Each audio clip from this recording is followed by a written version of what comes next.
ওলি নিজামুদ্দিন আউলিয়া বন্ধুরে পরীক্ষা করবে, শাহজালালকে পরীক্ষা করবে, খাবারের রুটির ভিতরে আগুনের কয়লা ঢুকায়া দিয়েছে। আমি আপনাদেরকে বলবো, আপনারা তাকায়া দেখবেন আমাদের দেশে পুরি হয় কি না, পুরি পুরি হয় না, পুরীর ভিতরে দেখবেন ডাল ঢুকায়া দেয়, ডাল দেয় না, এমন ডাল ঢুকায়া দেয়।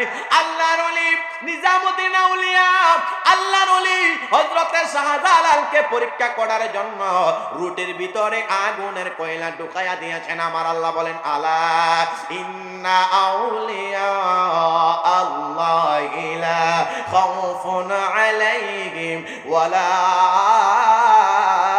হুম ইয়াহজানুন।